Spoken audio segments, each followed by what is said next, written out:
In this video, I'm going to show you how you can play a private session with just your friends on GTA 5 online. So I'm currently in an online session, but to enter in a private session with just you and your friends, what you need to do first is you need to leave the online session. So go ahead and leave GTA Online. Enter the start menu, go to online, click leave GTA Online. Because if you click find new session, it will just put you in a new public session. So go ahead and leave GTA Online.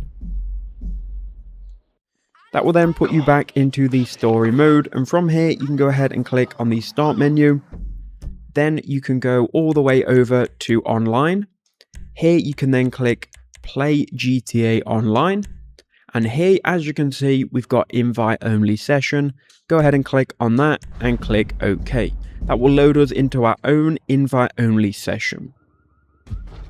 Now we can click start, we can go over to friends, and then if you've got some friends here, you can add them, or we can click A and search for them via Rockstar. So that is how you can essentially go into a private game and then invite your friends to that game. I hope that quick video did help you out.